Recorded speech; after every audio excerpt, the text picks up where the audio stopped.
Good morning, dear friends. Good morning. Welcome to the Unitarian Universalist Fellowship at Stony Brook, located on traditional ancestral land of the Seltalkit people. And happy General Assembly Day. My name is Lorraine Stidd, and I am pleased to serve as your worship associate this morning for our annual General Assembly, or what is known as our GA service. The General Assembly is being conducted virtually this year, and we will be viewing the service in a few minutes via a video that was pre-recorded by the Unitarian Universalist Association and set up for us to see by our fantastic tech team.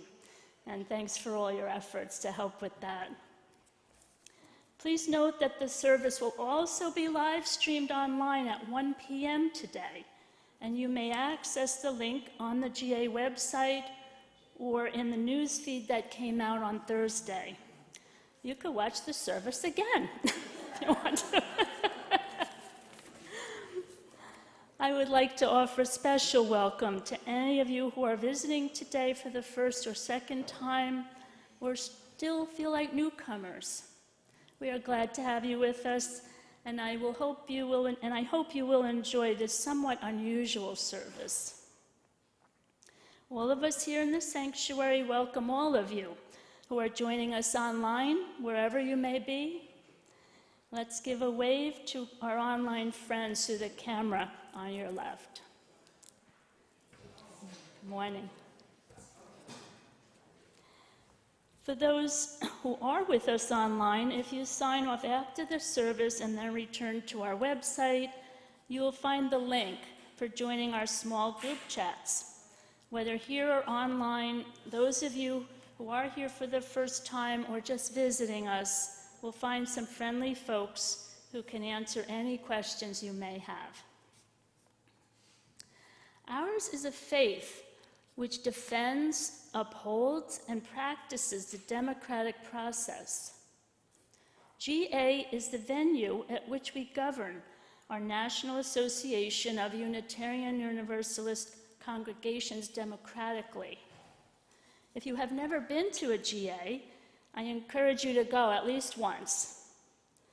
It is energizing and uplifting to be in a crowd of thousands of other UUs, all singing our hymns, worshiping together, making room for the historically marginalized, and taking action for social justice in the hosting city, which I understand will be Baltimore next year, not too far away.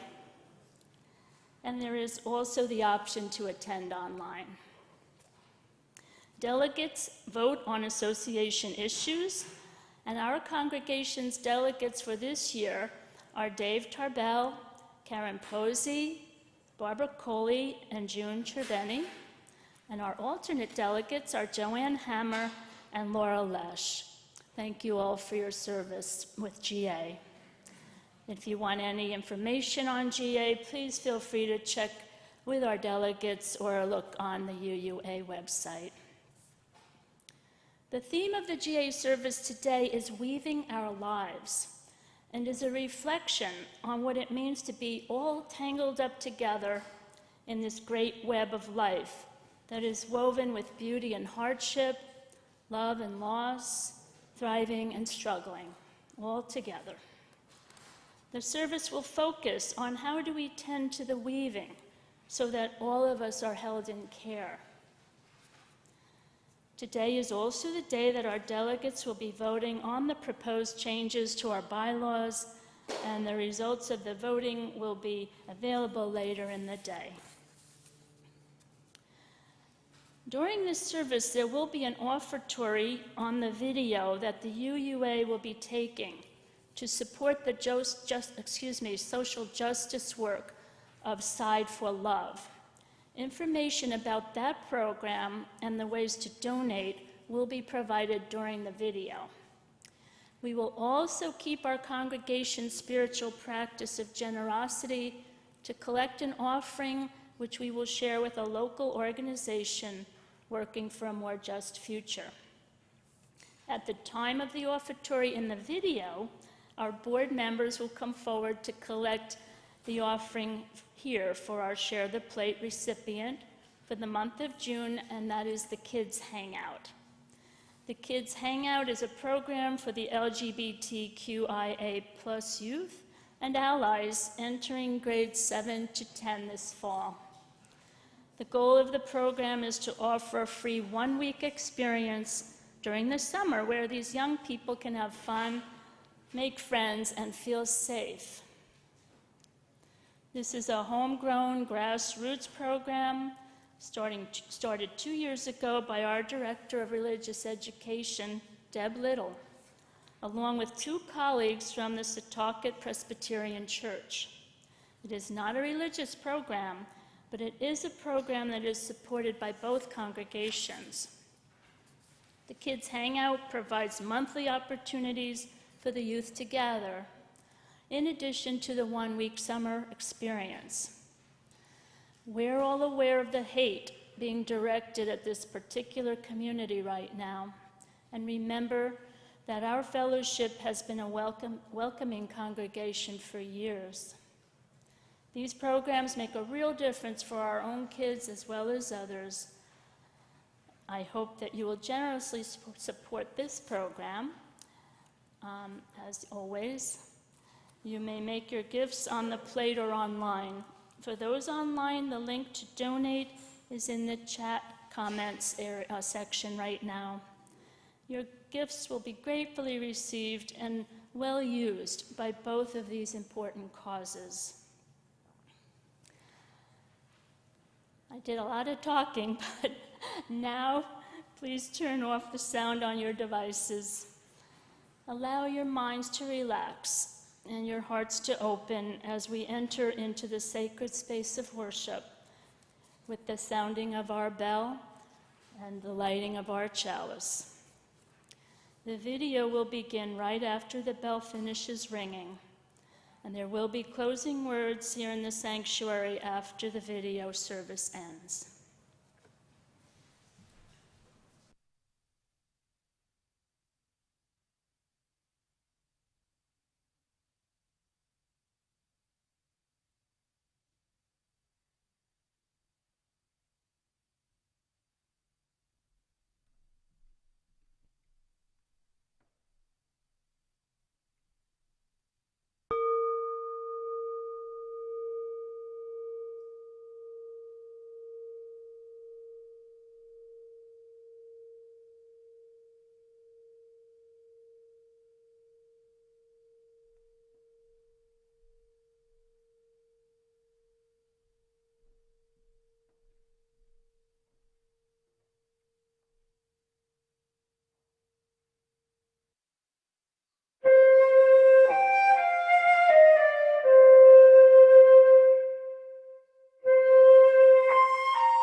Greetings, UUs, and welcome to our 2024 General Assembly Sunday service during this, our first intentionally all-virtual General Assembly.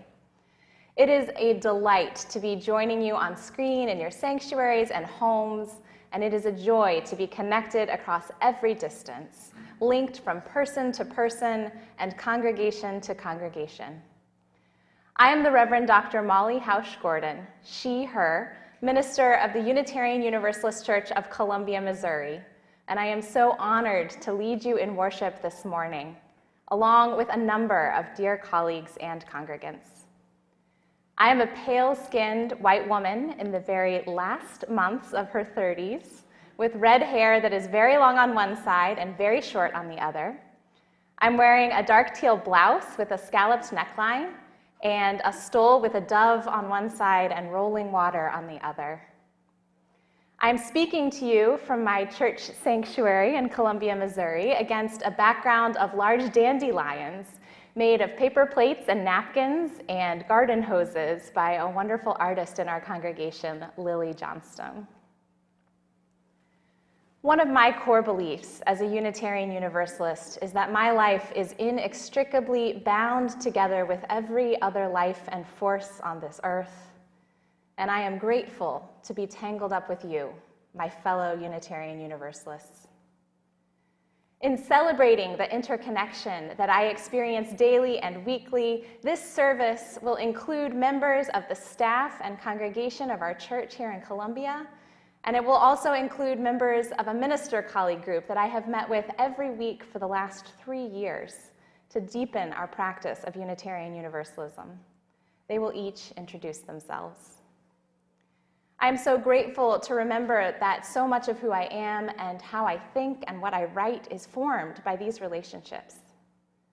Additionally, the ideas in this service are formed by a wider landscape of entangled influence, particularly the work of theologians Karen Bray and Catherine Keller, the poet Ross Gay, Unitarian Universalist ancestor Frances Ellen Watkins Harper, movement organizers and writers Adrienne Maree Brown and Alexis Pauline Gumbs, and so many others, whose words and ideas inevitably make their way into mine. I wonder, who are you tangled up with in your congregation, in your thinking, in your life? Let's celebrate those connections today. We begin with the prelude performed by several UU choirs from across the country, their images and voices woven together as our lives and our faith communities so deeply are. I hope you will feel yourself connected as we worship together today, remembering that we are here, gathered from many places, and yet still here together. Let us begin.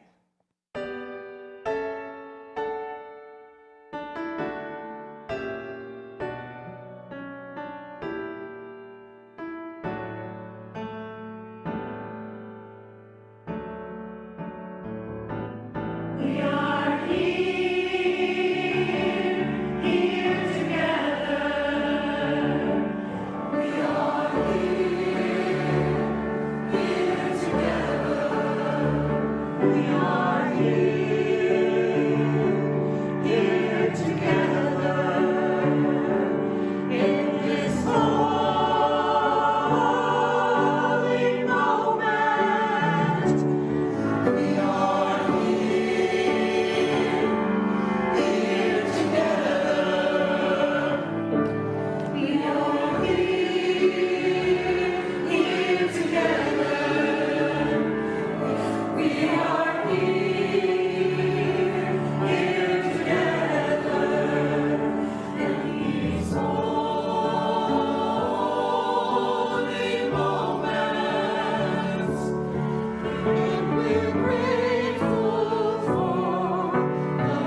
As we weave our worshiping community this morning, we offer greetings to all UUA congregations, to CUC congregations, to individual UUs tuning in across the country and world, and to global Unitarian Universalist communities who may be worshiping from so many places.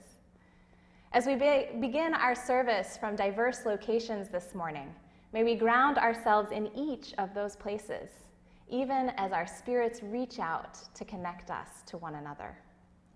Helping me to anchor our worship this morning in some of the hundreds of places from which we gather are several minister colleagues from across the United States who meet together every single week to hone our preaching practice and invite each other into the most daring expressions of Unitarian Universalism.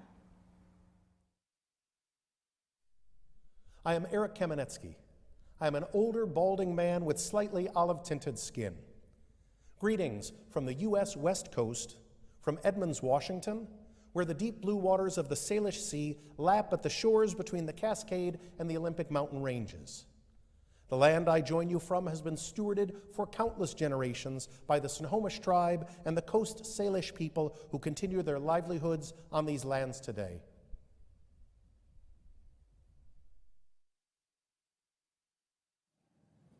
I'm Reverend Sarah Oglesby Dunnigan, a short, middle-aged woman with graying red hair and freckles, wearing glasses.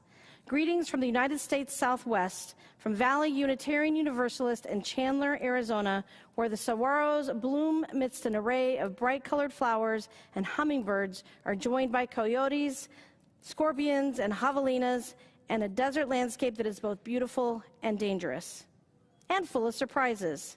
The land I join you from has been stewarded for countless generations by the Hohokam, Akamil-O'Atham, Maricopa, Yavapai, Yaqui, and also the Gila River Indian Community, Salt River, Pima Maricopa Indian Community, and Tohono O'odham Nation.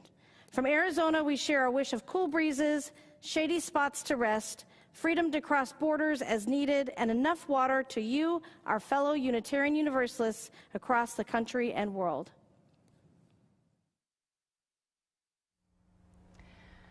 I am Molly Hausch-Gordon, a white woman with red hair in an asymmetrical style. Greetings from the U.S. Midwest, from Columbia, Missouri, where the waving grasses of the prairie are deeply rooted, where the big muddy Missouri River makes its leisurely way eastward toward the end of its journey to the Mississippi, and where the rolling foothills of the Ozark Mountains shelter vast caverns and abundant life. The land I join you from has been stewarded for countless generations by the Osage, Peoria, Kikapwa, Oceti-Sakowin, and Kaskaskia peoples.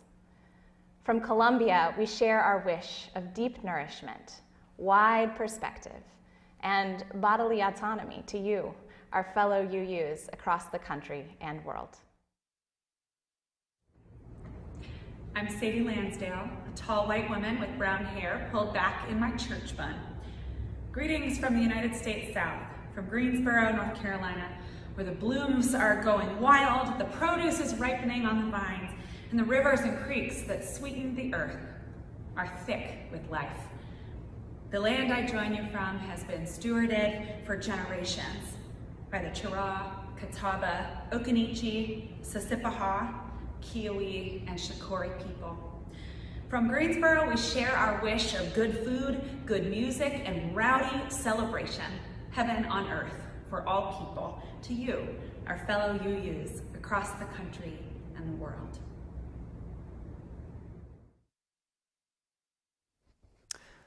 I am Aaron Stockwell-Wiseman, a tallish white man with short blonde hair and a beard.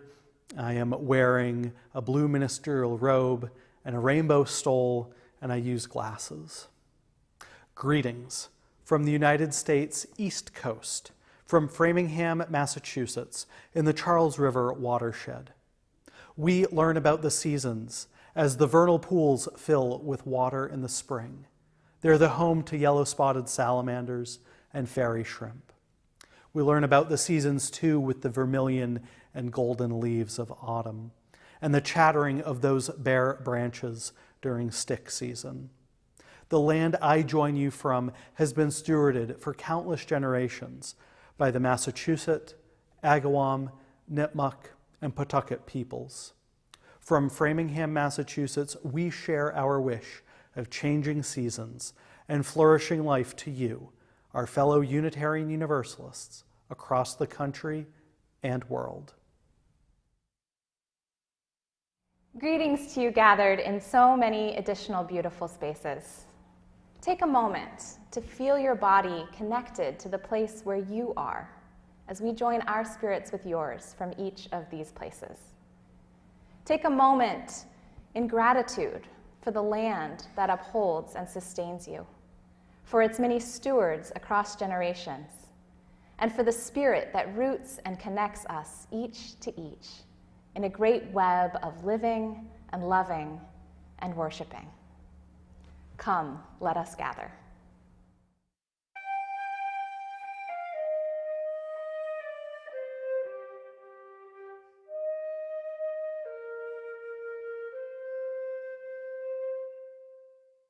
I am Gretchen Mauney, a worship associate at the UU Church of Columbia. I am a white elder millennial and use she and they pronouns.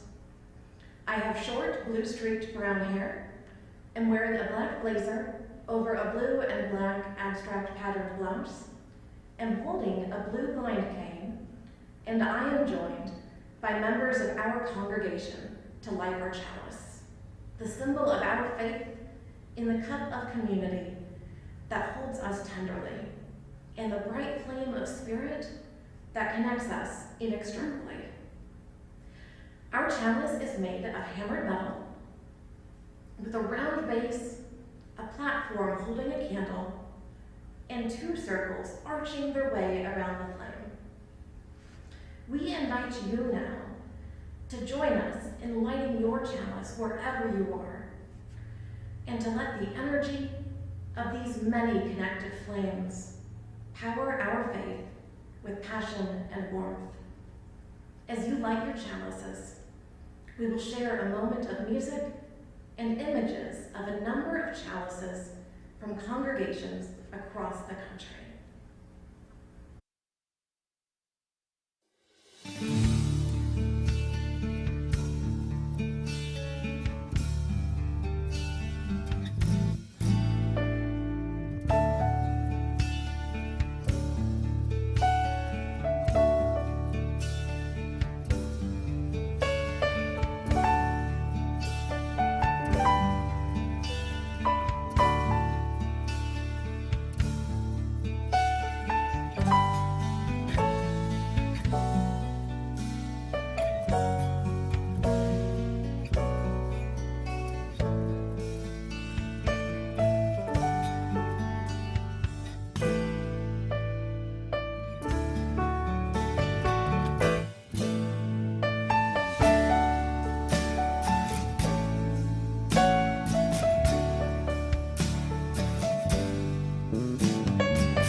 I am Leon Dunkley.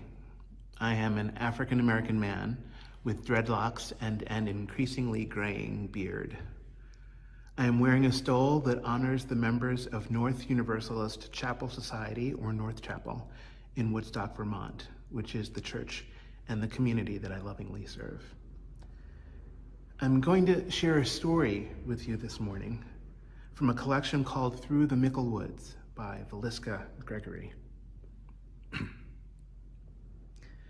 In a kingdom long ago, there was a weaver who spun stories out of thread. One day, an owl, white as winter, perched in a nearby tree. "I should like my story to be woven out of clouds," said the owl. "As you wish," said the weaver. And the owl brought the woman strings of clouds round as pearls. But every time she tried to weave them in and out, they would dissolve quietly as dew upon the grass. The owl blinked his great eyes.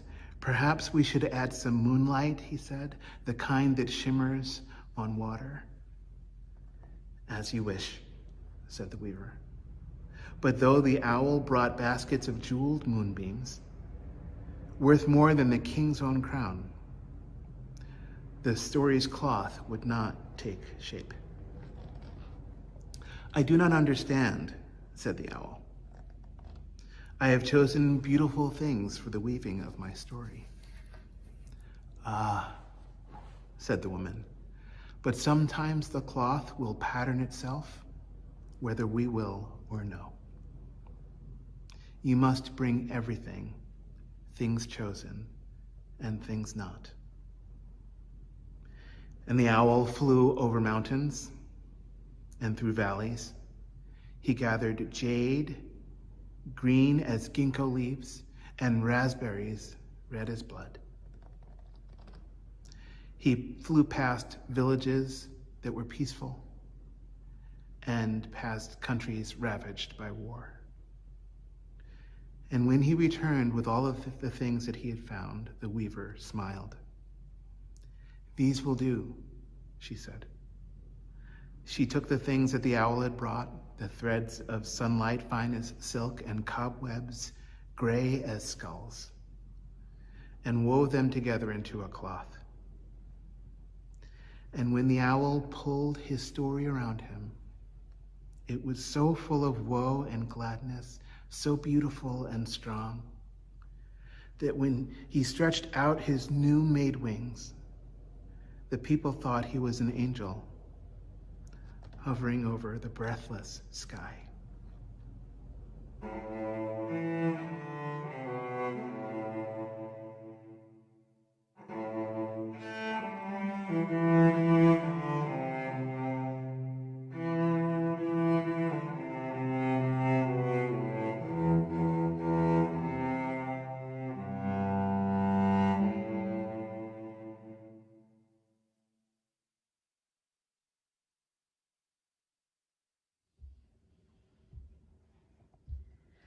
We are weaving our lives.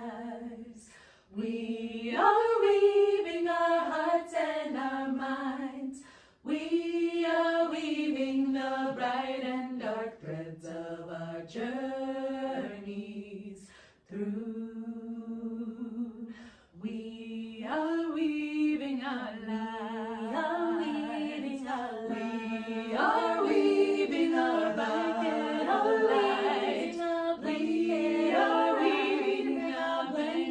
of light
Jamila Batchelder, the Director of Religious Education at the UU Church of Columbia.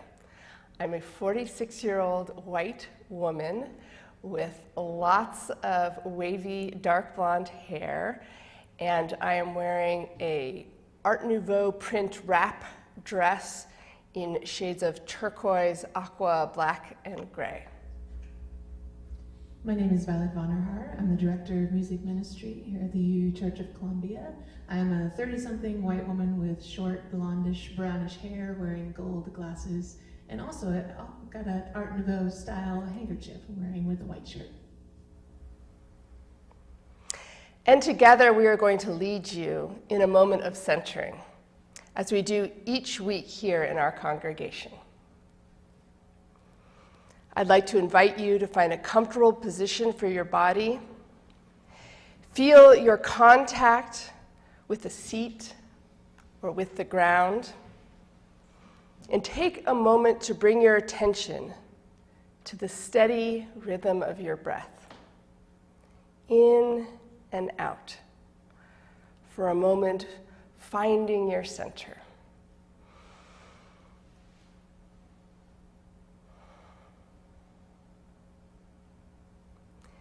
And now, close your eyes and try to imagine the threads that are being woven into this story of your life.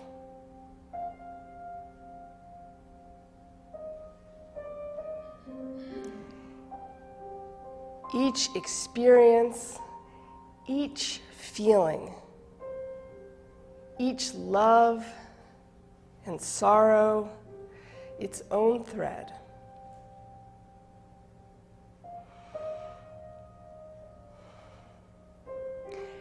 And let each thread take shape in your mind as color or texture or sensation, until it becomes almost tangible, to where you can almost hold it in your hands, delicately between your fingers. With all your tenderness, can you begin to weave it all in? Twining green shoots of new discovery. Heavy, drab threads of despair.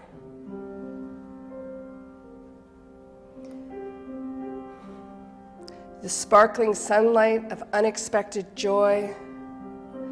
The red, hot threads of anguish.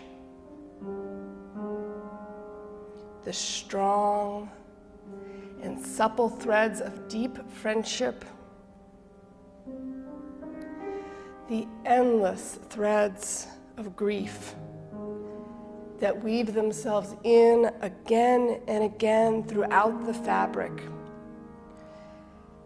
that perhaps the fabric couldn't exist without, because when you look more closely, you see that they were spun out of your capacity to love.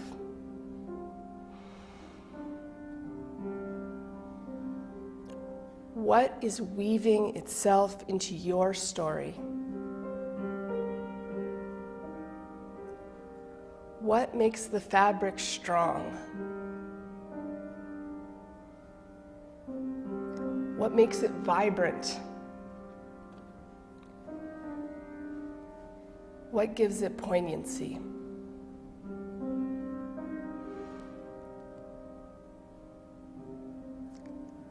And now, bring your attention to the edge of the fabric that you are weaving. And see, it does not end there. Each fabric neat and tidy and separate.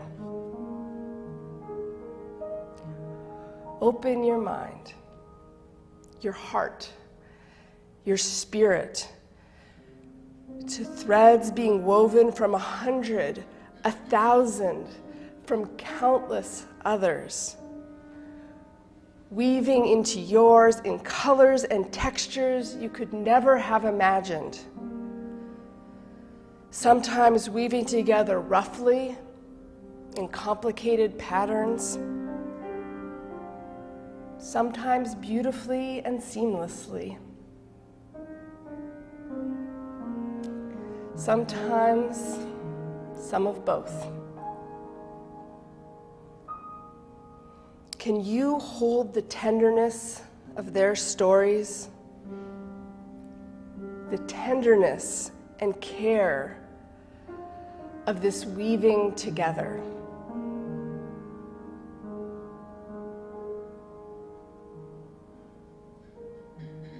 Can you sit here silently a moment longer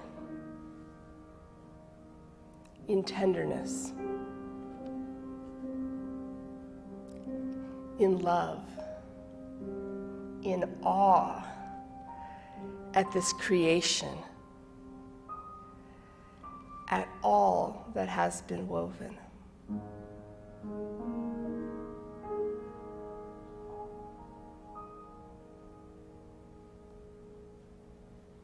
We are weaving our lives. Won't you sing with me?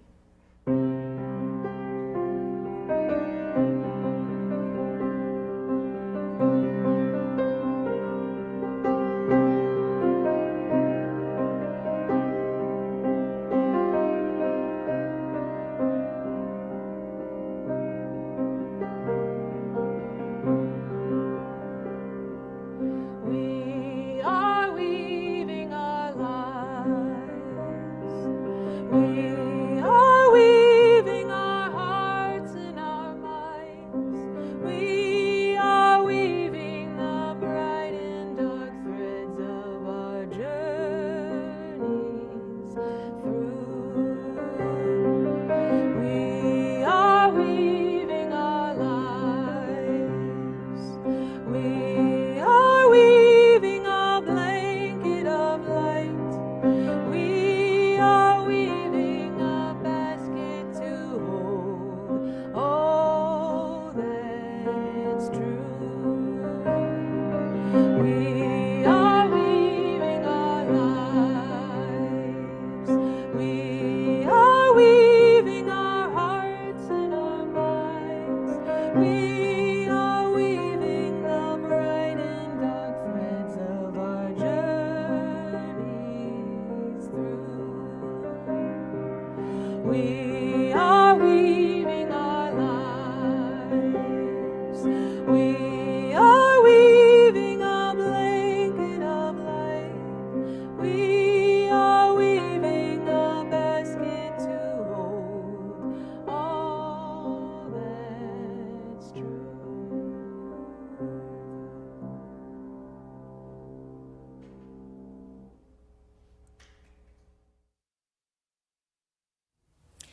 I am Joan Javier Duval. I am a cis woman in my 40s with black hair to my shoulders, brown eyes, and tannish skin, dressed in a black clerical robe with a colorful stole.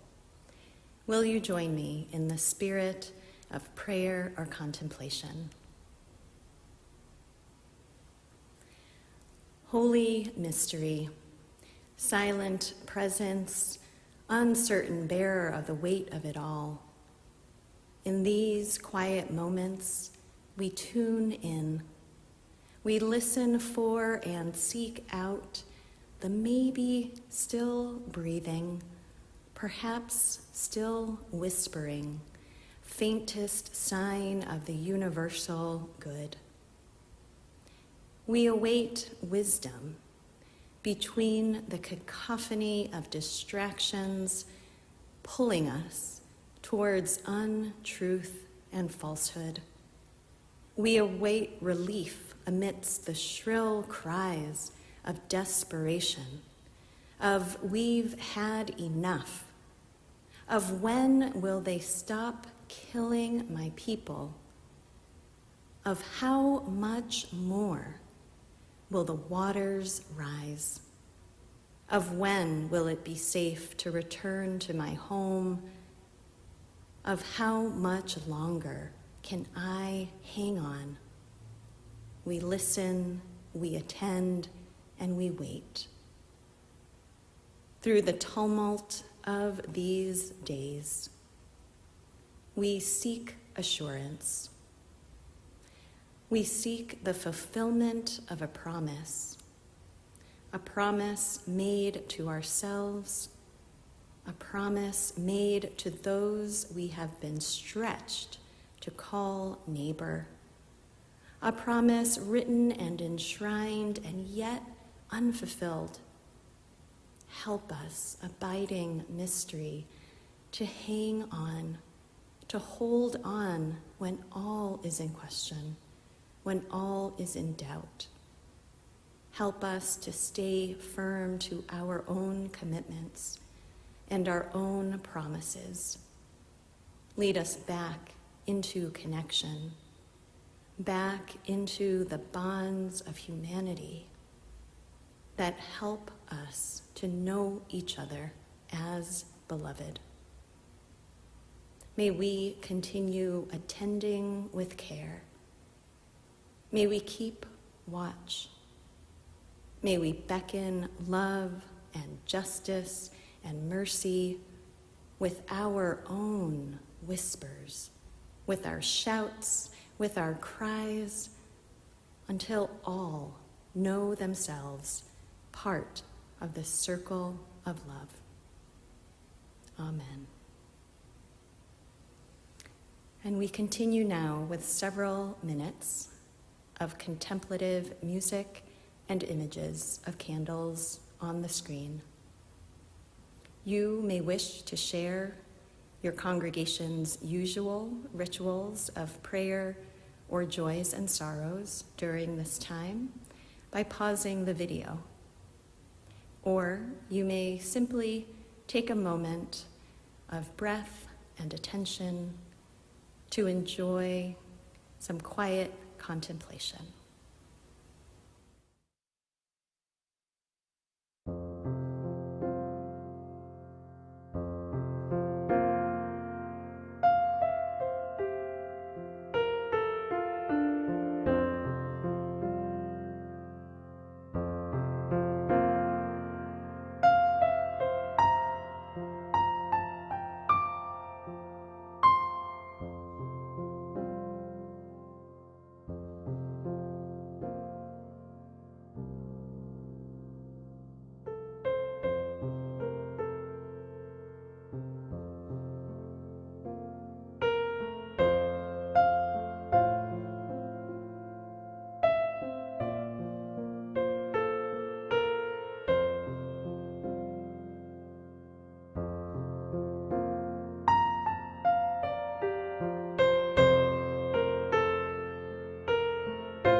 Now we invite you to join in singing our hymn of response, Spirit of Life.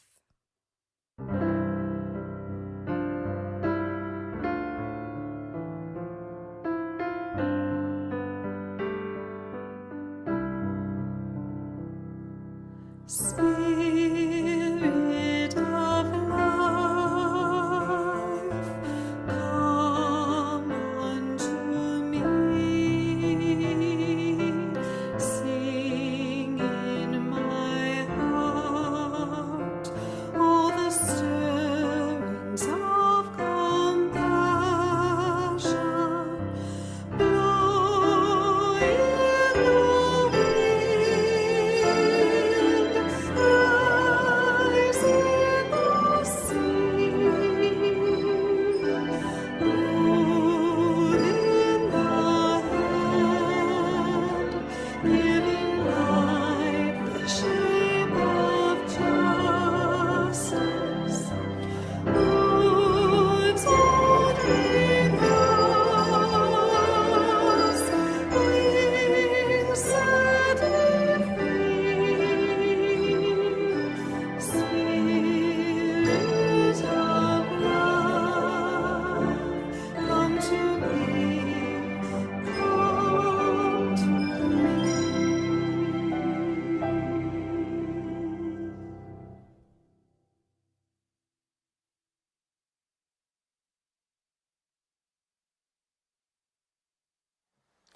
Good morning. I'm Reverend Jordan Nelson Long, a white woman with chin-length brown hair, and I am standing in a white wooden pulpit at our congregation, First Parish, Needham, Massachusetts, on which note Reverend Molly, your intern congregation of long ago, sends its greetings. We are indeed held by threads woven fine. Our reading this morning is by the poet Jean Lohman, Shaking the Tree. Vine and branch, we're connected in this world of sound and echo, figure and shadow, the leaves contingent, roots pushing against earth. An apple belongs to itself, to stem and tree, to air that claims it, then ground. Connections balance. Each motion changes another. Precarious, hanging together. We don't know what our lives support. And we touch in the least shift of breathing. Each holy thing is borrowed. Everything depends.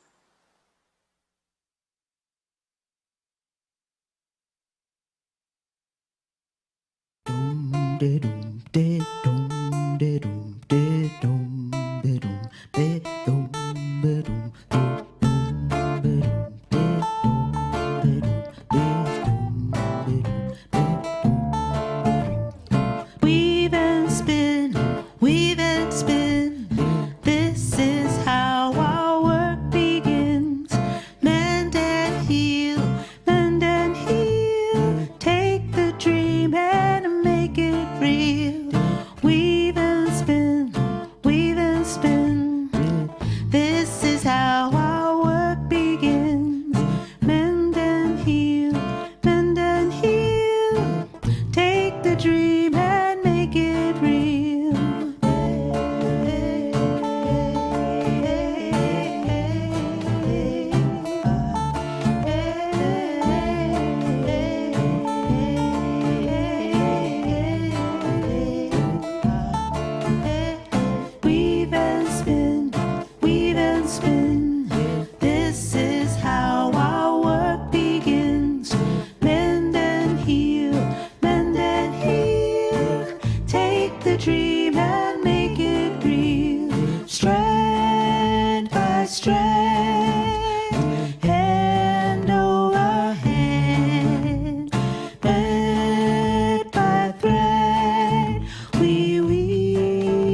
My 5-year-old Margot May comes to me sobbing and thrusts her snuggle-worn sloth lovey into my face.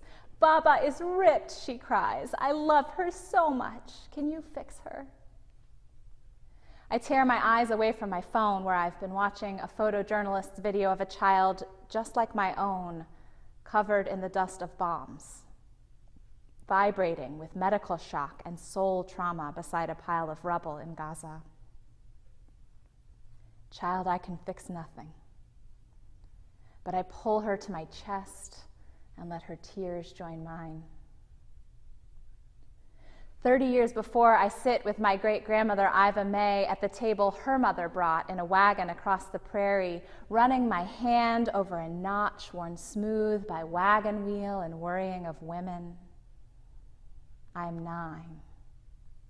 We sit packing away blankets whose edges she neatly crochets by feel, her beloved hobby as a seamstress with sight long gone. She gives these blankets to every baby she learns of, the mail deliverer's son, her cousin-in-law's grandson's newborn child. They're all ours, she tells us. That day we are packing away my blankets for the children I do not yet know I will have. "Can you teach me?" I ask, pointing to her crochet hook. Yes, she can. But first things first. Before we learn to weave, we learn to mend. She brings out a needle and thread, a torn old rag. I cut the string, thread the needle, tie the knot, learn the simplest looping stitch. By this, the world is sustained. Just this thread, just this lesson. First, we learn to mend. Now, my daughter calms herself in my arms. More truthfully, we calm each other. And together we fetch the needle and thread. Under my hands, Baba becomes whole again, while beside us, images of devastation flicker on the screen of my phone. I can fix nothing, but Iva taught me, every baby is ours. First, we learn to mend. It is a theological truth long understood by our tradition that all of our lives are woven and sewn and bundled up into one great tapestry of life. It is a terrible truth of this moment that the weaving is torn and frayed and sliced, sometimes by our very own hands.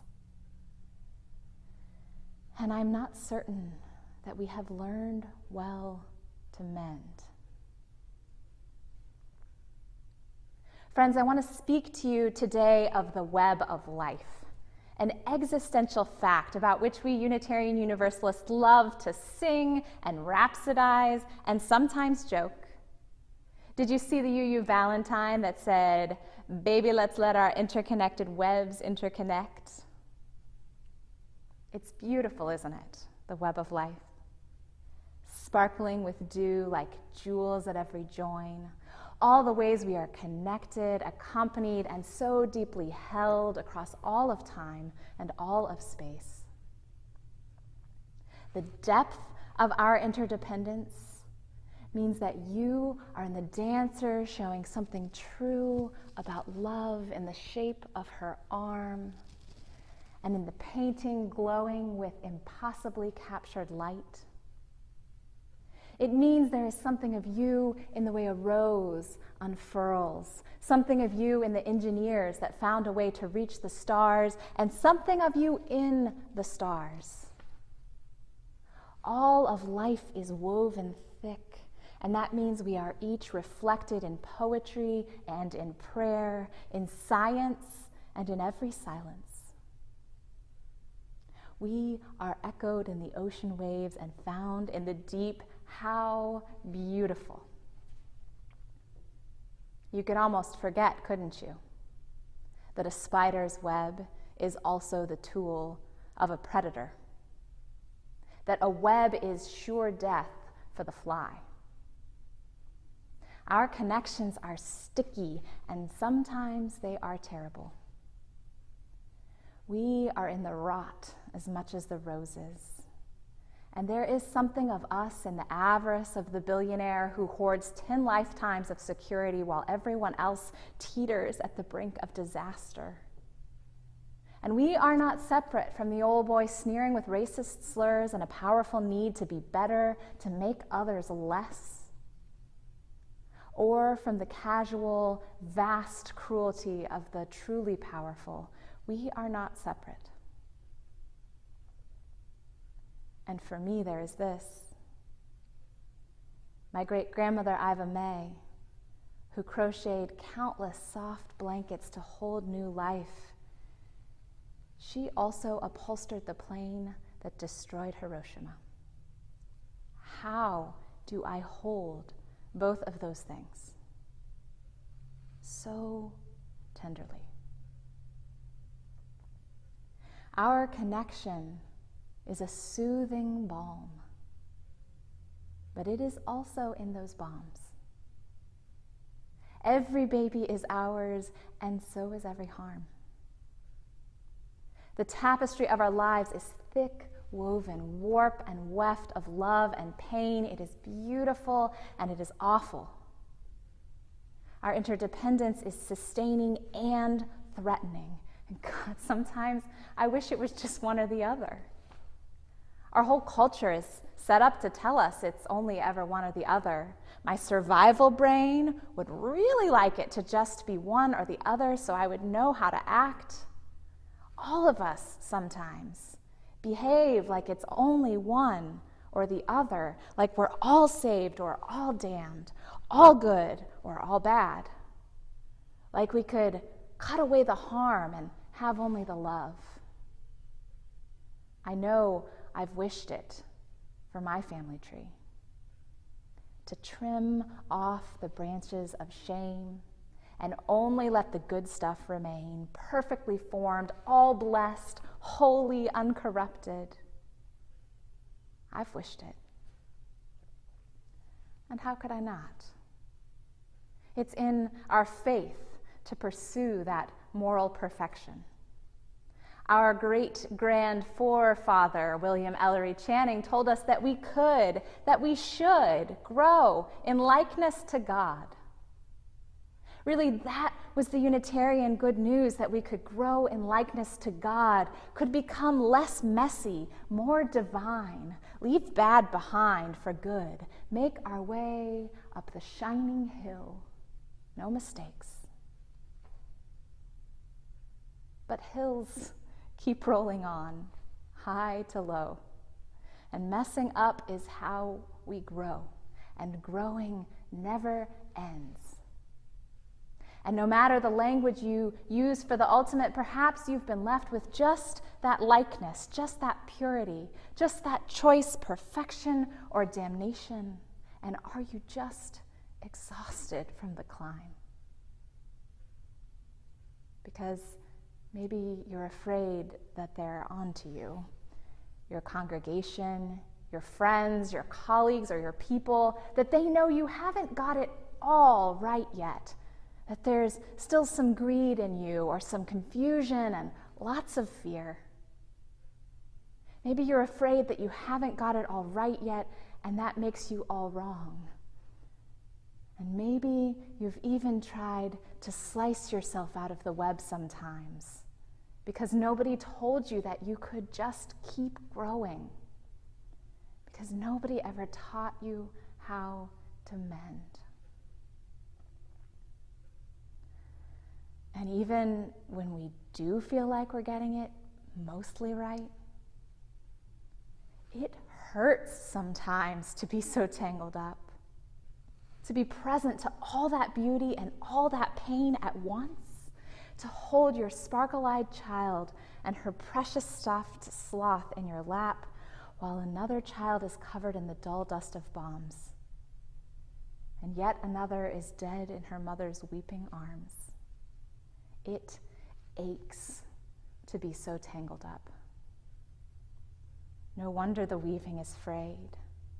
No wonder it is sometimes torn. It aches to be so tangled up, and it is dangerous sometimes.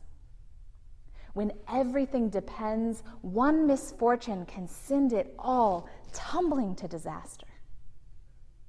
Surely COVID taught us the danger of our beautiful, tight-woven connections, that we ignore them at our peril, and that even when we manage to attend to them well, tragedy may still unfold. Tangled up in the web of life, so much depends upon forces over which we have no control, forces we may never even witness or understand.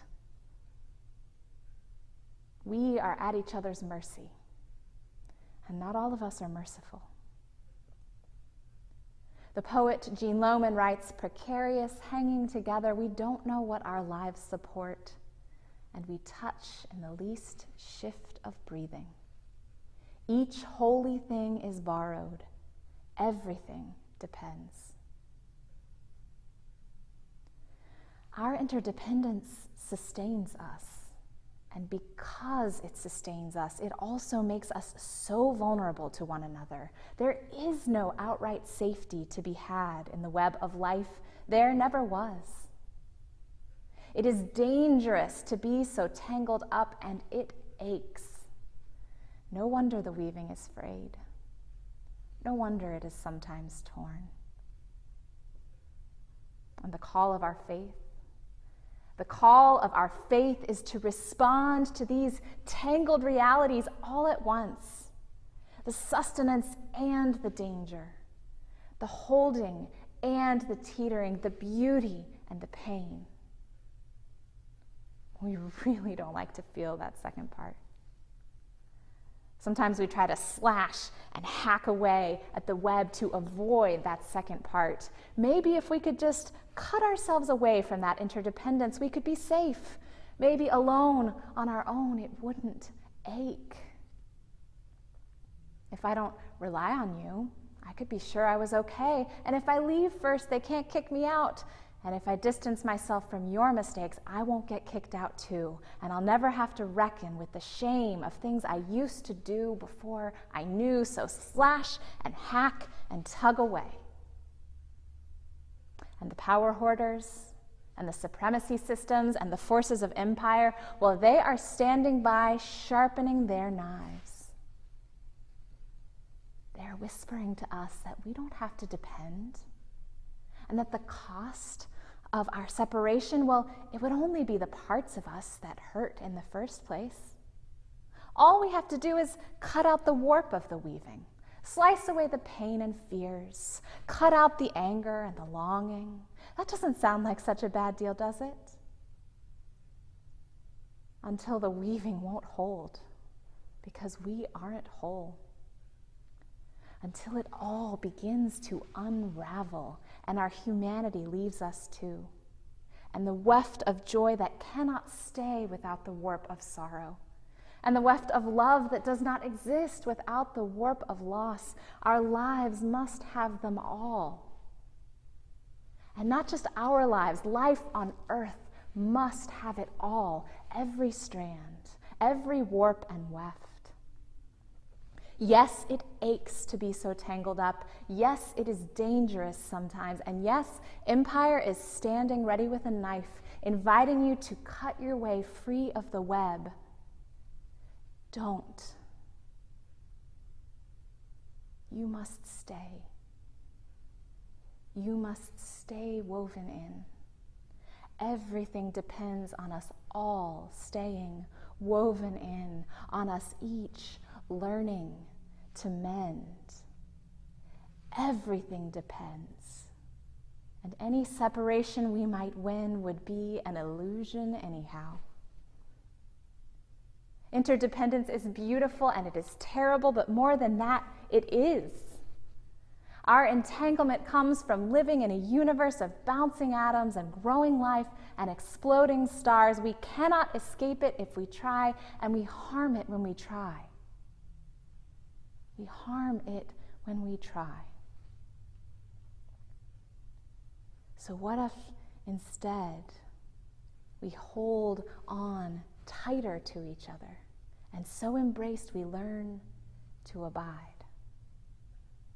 to weave all of life whole, to reknit unjust entanglements into more just ones, to mend the places we've torn in our desperation to escape where the weaving's been worn. What if we turn back to each other and refuse to turn away, even when the bombs break our hearts, even when one more loss will unravel us? What if we tangle our fingers up together on purpose and cup this delicate web in our hands and tenderly mend every tear? And what if every join in the weaving is where the power lies that will make us all free, tangled up in mutual thriving? And what if our heartbreak is the needle that will sew us back together? This has always been the wisdom of community organizers and spiritual leaders and prophets, that our power lives right next to our broken hearts. Another warp and weft in the weaving of our thriving when we're learning to mend. I live in Missouri, where the voice of empire and domination is very loud right now, and where the state legislature is very extremist and very afraid, and they have taken their sharpest knives to our interconnection.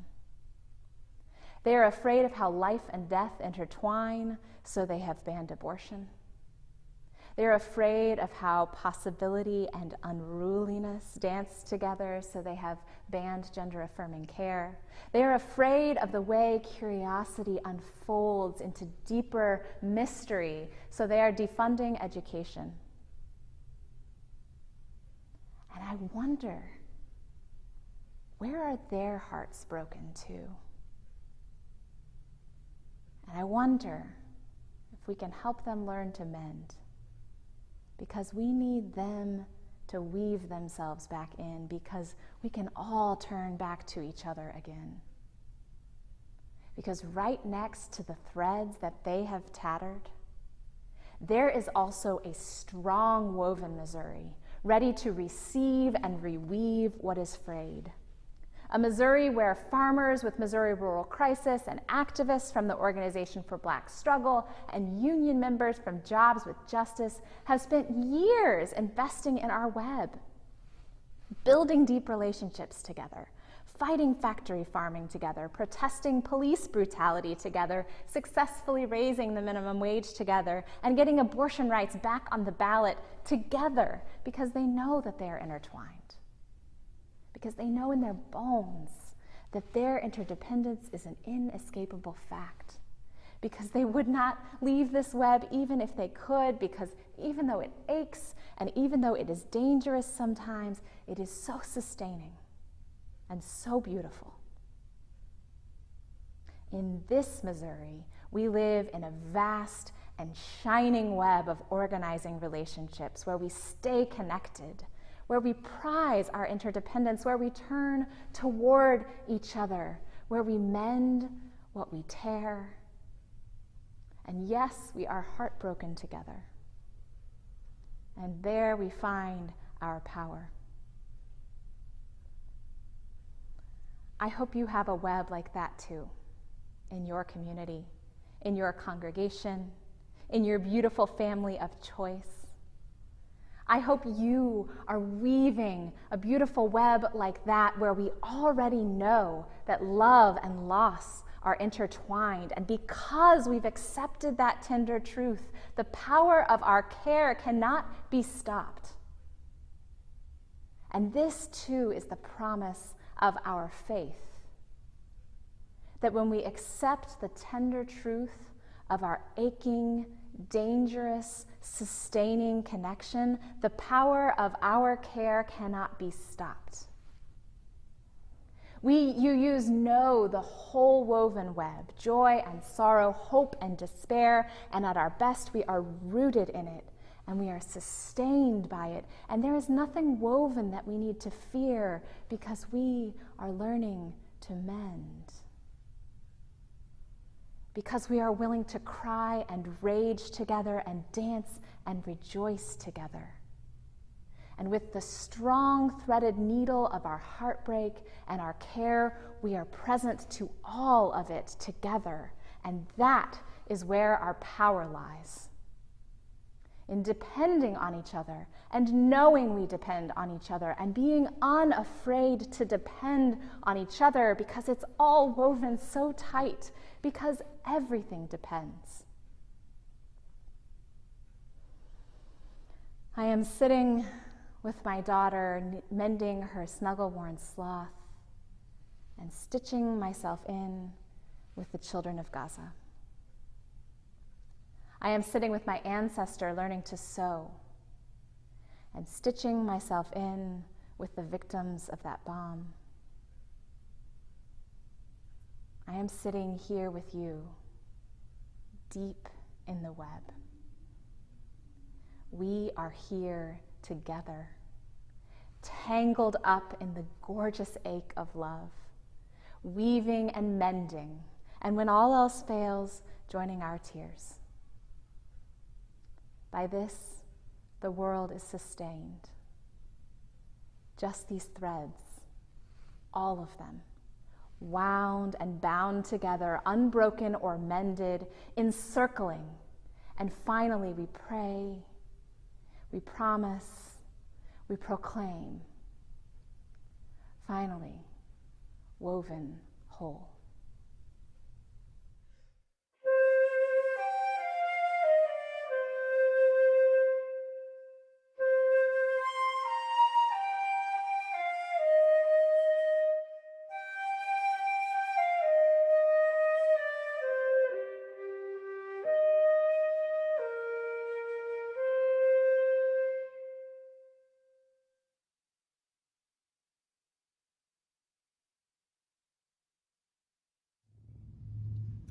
We weave, we mend, and we keep the circle whole together.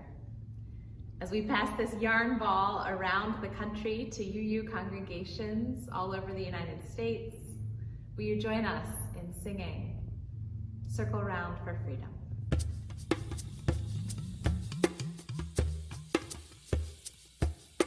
Circle round for freedom. Circle round for peace. For all of us imprisoned. Circle for release. Circle round for freedom. Circle round for peace. For all of us in prison. Circle for release. Circle for the planet. Circle for each soul. For the children of our children. Keep the circle whole. Circle round for freedom.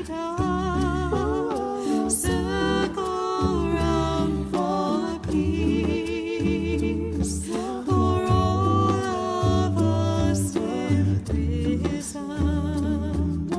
Circle for release. Circle for the planet.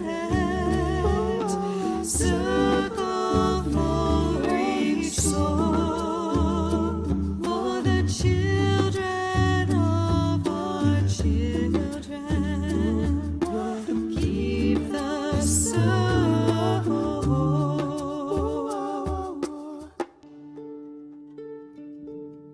Circle round for freedom.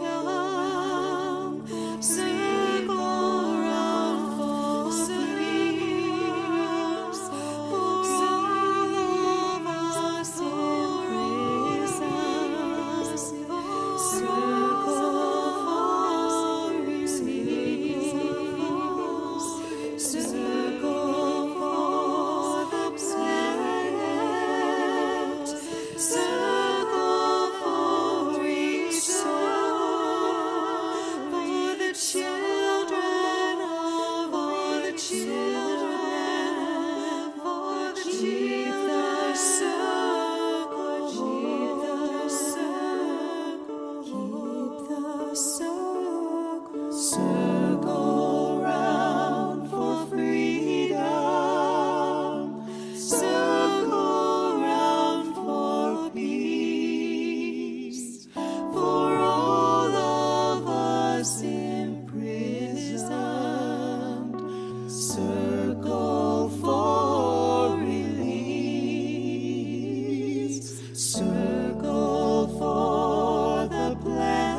children of our children.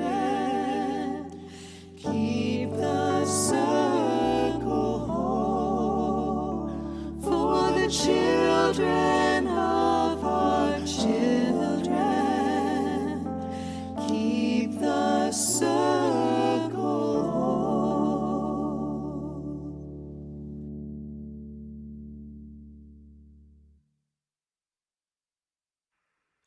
Our relationships and the values that ground them are sacred.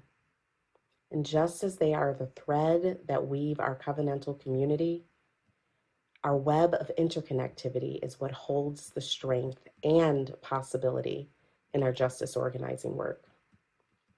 Side with Love holds the public justice work of the Unitarian Universalist Association, bringing our values to life through mobilizing leaders within our congregations and beyond.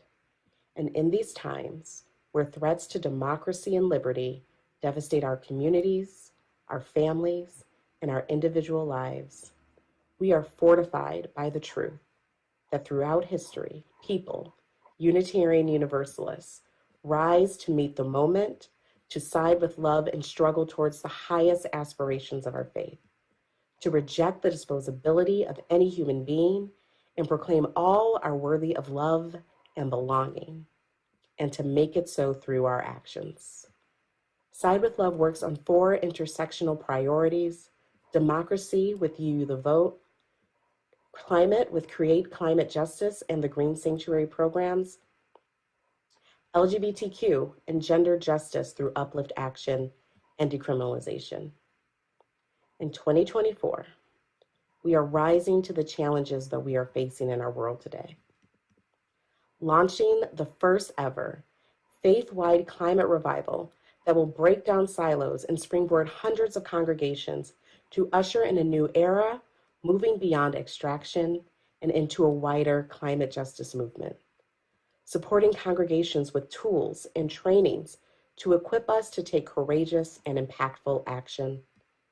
We're building response networks across the country for trans people, students, and many folks targeted by state violence and legislative attacks.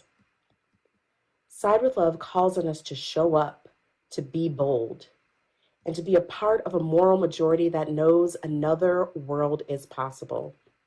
And we are taking action right now towards that future, especially in this consequential year with UU the Vote 2024. UU the Vote is anchored in the promise of democracy, to build an inclusive and accountable democracy that works for the many, not the few. It is grounded in the process of democracy that demands that we combat voter suppression, safeguard our elections by volunteering as poll workers, to protect abortion rights, and to show up to make sure every vote is counted. Our trainings equip us to be communities of action and care for the urgent work that will remain in the days and the years following the election. UU the Vote is anchored in the people, all of the people who power our democracy, at the polls, on the steps of the Supreme Court, in the halls of our legislatures, and in the streets. Today, under the leadership of democracy strategist Nora Rassman, we are already underway. We've already made 8,000 calls to voters in Georgia ahead of the primary.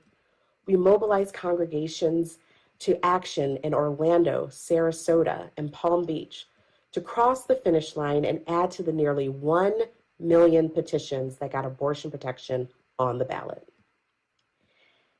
And we are working with many more other congregations who made their congregations petition drop-off hubs for voters in their communities. In Arizona, we held mobilizations in Tucson and Phoenix to have values-based conversations with voters and train our communities to gather petition signatures. And it's only June. We can achieve so much more right now if we do it together. This is why we're working with UU state action networks in Pennsylvania, Wisconsin, and North Carolina, and many more, helping to bolster voter contact and add capacity so that they can build the election defense and safety teams to be responsive to the needs on the ground.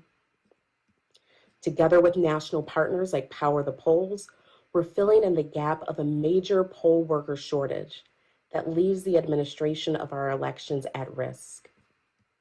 We are rising to the challenge of frontline partners who have asked for Unitarian Universalists to be bold and vocal in our support of abortion rights and trans rights, and to grow a strong interfaith movement that contests theologies of domination that seek to control the lives, bodies, and futures of BIPOC, trans, disabled, and many other targeted communities. Side with Love is proud to organize thousands of Unitarian Universalists every year. And today, I am asking for your support to make this work possible. Your gift today will be used to fund the programs that mobilize Unitarian Universalists across the country to take urgent action that meets the moment with faithful courage and prophetic determination. Love calls us to embody the highest aspirations of our faith and harness our power by acting boldly and committing to the work today and for the long haul. And I'm excited and grateful to share that all contributions you make will be matched up to $50,000. Thank you to all who made this possible. Thank you to all for your support, your work, and your generosity. Select Donate in the GA mobile app, use the QR code on the screen, donate online, or text SWL to 91999.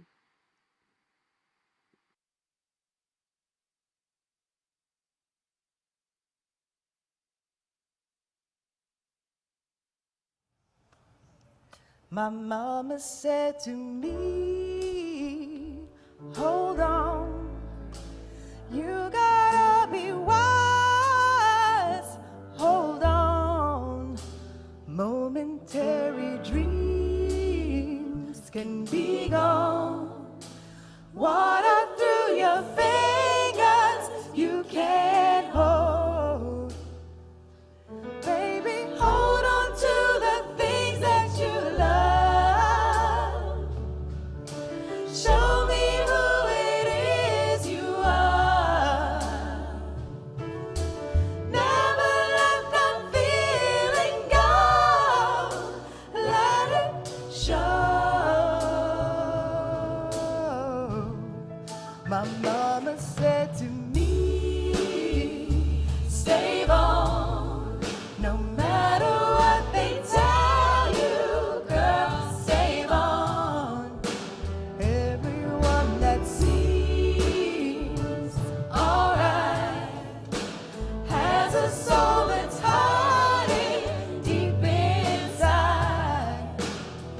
So baby, hold on to the things that you love. Show me who it is you are. Never let the feeling go. Let it show.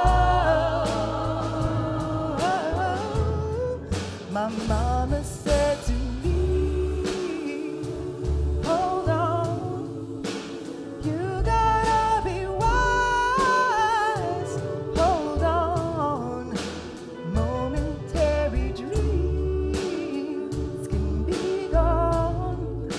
Water through your fingers you can't hold. So hold on, hold on.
By this, the world is sustained.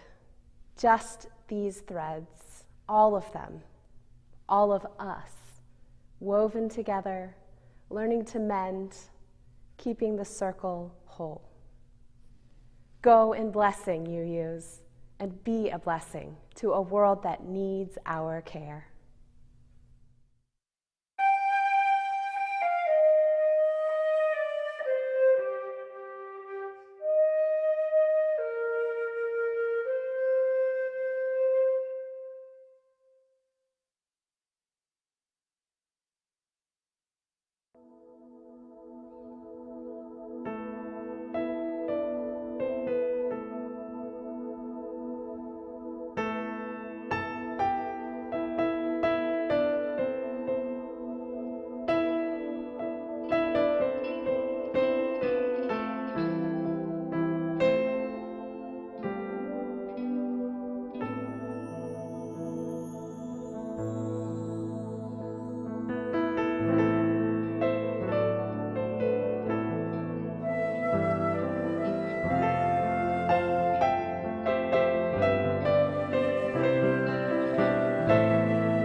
After hearing and seeing that beautiful service, I can only say I'm grateful to be tangled up with all of you.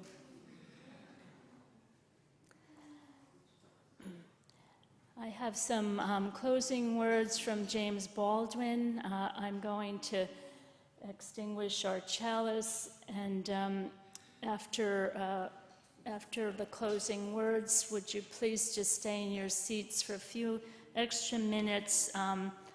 Laura Lesh, one of our GA delegates, has some updates for you from GA. So let me just do the chalice first.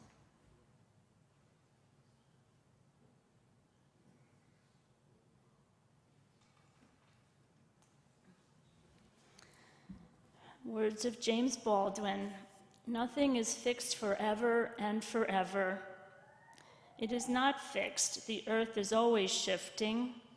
The light is always changing. The sea does not cease to grind down rock. Generations do not cease to be born. And we are responsible to them because we are the only witnesses they have. The sea rises, the light falls, lovers cling to each other, and children cling to us. The moment we cease to hold each other, the moment we break faith with one another, the sea engulfs us and the light goes out. Love one another. Do not let our lights go out. I'm going to ring our bell, and once that is finished ringing, Laura will come up with the GA update.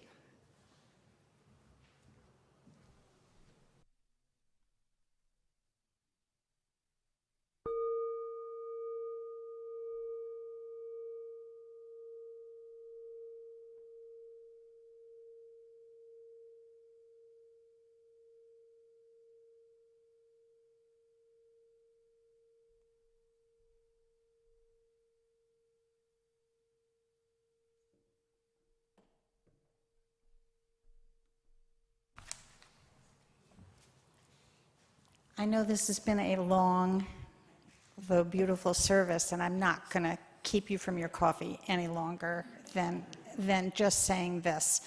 I know many of you are waiting for the results of the vote that was taken yesterday on the proposed Article 2 revisions.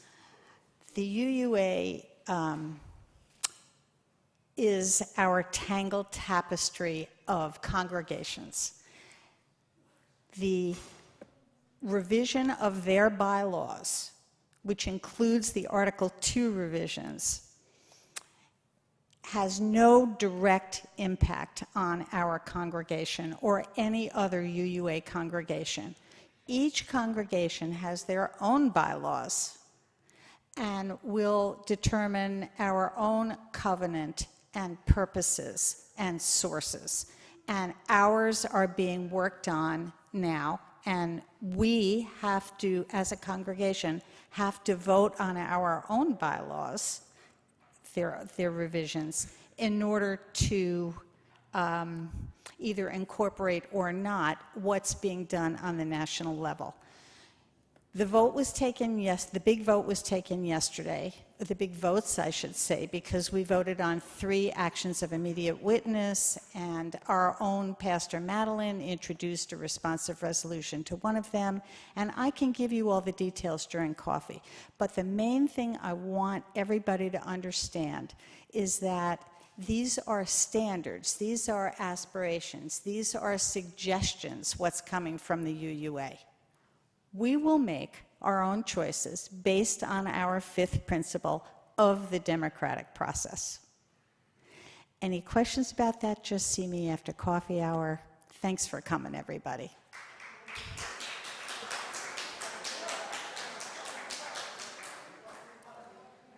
Say that again. Oh, did it pass? Sorry. I forgot the main thing. The results will not be available until the beginning of session 3, which starts at 3 o'clock this afternoon. I will be sending Linda a whole summary of the highlights of GA, which she will be publishing in this week's newsletter. The July newsletter comes out on Thursday, and they'll be available, and if anybody wants to call me or talk to me or whatever, I can, you're welcome to do so, but I won't have the results until probably about 3:15 this afternoon. Are they here? Oh. See, that's what a good delegate does for us. Okie dokie, here we go. The proposed revision to Article 2 as amended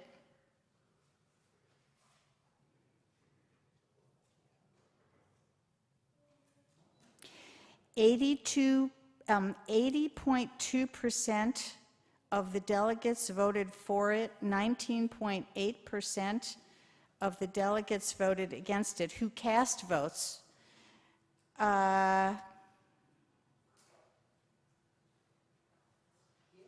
And it was therefore, it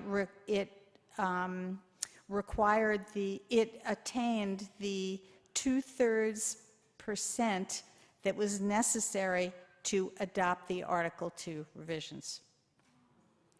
The action of immediate witness, entitled World on Fire, Humanitarian Work and Climate Change, also passed with a vote of 95.6%. The action of immediate witness, entitled Centering Love Amidst the Ongoing Impact of COVID-19, passed with a positive vote of 86.1%. The action of immediate witness, entitled Solidarity with the Palestinians, passed, barely, with a vote of 73.5%. The responsive resolution introduced by Pastor Madeline, entitled Support for the October 7th Hostages, passed with a vote of 77% of the voting delegates. Those are your highlights. Any questions? See me during coffee.